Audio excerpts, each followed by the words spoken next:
One evening when the sun went down and the jungle fire was burning, down the tracks came a hobo hiking, and he said, "Boys, I'm not turning.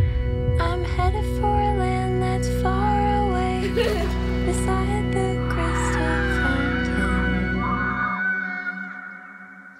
I guess they still can't hear us. Do you remember how Alice wasn't always in Wonderland? She fell down, down, down deep in a hole. Right, well, I wasn't always in room. I'm like Alice. Now we've got a chance. I'm scared. I know.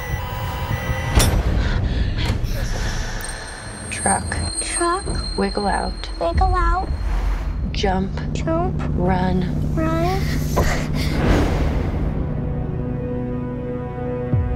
In the big rock candy mountain, there's a land that's clear and bright. I'm headed for a land that's Thanks for saving our little girl. beside the crystal fountain. You're gonna love it. What? The world.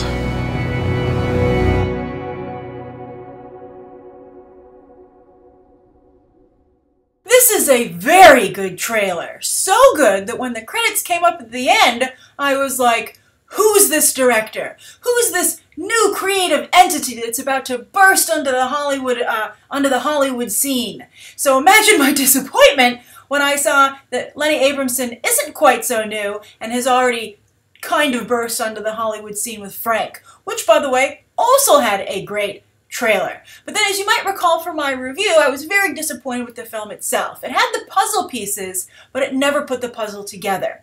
Now, I know that that's a difference of opinion in terms of what you want, not only out of just films in general, but I think more specifically indie art house films, right? I think a lot of indie art house film fans don't want the puzzle to be put together. They want to put it together themselves. But I think no matter where you stand on the puzzle issue, assembled or not assembled, no one can dispute the fact that Frank really didn't make much of an impression overall. Not a big box office grosser, not a big streaming hit. It's not like The Guest, which has been a huge hit on iTunes, for instance. And it didn't really get recognized by any major awards. So Frank came and it went. So I think that Lenny Abramson can't afford to have another Frank if he wants his career to continue to progress. So I hope that Room is an improvement. And it has a different screenwriter. It's written by the woman who wrote the novel it's based on, Emma Donoghue. So maybe she's a little bit better at assembling the puzzle pieces. But there are two things I really like about this trailer. I kind of got more into it as the trailer went on, because of the way I think the trailer was expertly cut together. So at first I was just like, oh, I like Brie Larson. She just signed on for Skull Island. She was in Trainwreck in a supporting role. She said a really creepy thing in an interview with Shailene Woodley, like a co-interview they did in New York Magazine, I think about a year ago. I'll never forget it. She said, I just go to the flea market sometimes so I can just hear no. Too many people are saying yes to me right now. And I'm like, why did they say no at the flea market? Oh, she wanted to bargain for different prices at the flea market. So she wanted people to say, I'm like, that's totally different scenarios. A no there is not the same as a no in Hollywood. Also, she was said no to for the role of Sarah Connor in Terminator Genesis, so there you go. Although that turned out to be a very serendipitous no. But anyway, it kind of put me off Brie Larson a little bit, but I think she's very charismatic as an actress and a good actress. So I'm not totally close to the idea of coming around and being a Brie Larson fan again, right? So I'm curious to see what she's up to, so that initially interested me in the trailer. Then I was like, what's going on here? Why are they in this room? And then when it was revealed that this is a ripped from the headline story that we see, horrifically all too often these days, of, these girls are kidnapped and then locked in rooms where they can't leave, and then their captors father children with them, and those children are born in captivity. So that is a fascinating thing to explore in a movie, because not only is it something that hasn't been explored in movies, it's kind of like, well, I guess it's, the media's been covering it more than they have in the past, but it's new to movies, and it's an actual thing that happens. So I think that's a great direction to go in.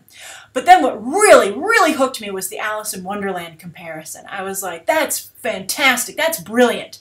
And it also made me feel that I wish that this movie had a little bit more boldness to it and explored the Alice in Wonderland analogy a little bit, with a little bit more strength. It added some fantasy elements. And you don't need a big budget or a big visual effects team to do a fantasy film. Just ask Spike Jonze, who's made plenty of fantasy films for very little money. So I think that if they had pushed this further into that Alice in Wonderland realm, I think this movie would have get even more attention from the press, from critics, and also from audiences. It just goes to show you that the Hollywood is a game, and you really have to it's like a chess game, and you have to really think of all the different moves and survive and move forward. And so I think that's a missed opportunity for this movie. But it still looks very good, and I think that even though it doesn't look very commercially viable, at the very least, hopefully, it will be a step forward for everyone involved, including both Brie Larson and Lenny Abramson. So I'm curious, how does this movie look to you? What do you think of Brie Larson? What do you think of Lenny Abramson? What do you think of telling this story? And also, what do you think of adding the Alice in Wonderland elements a little bit more heavily? And then finally, where do you stand on the puzzle issue? Assembled or unassembled? Thank you everyone who asked me to review this trailer. I always appreciate it when you see a trailer and think of me, and I look forward to continuing this discussion with you down in the comments below. Thanks for watching. Bye.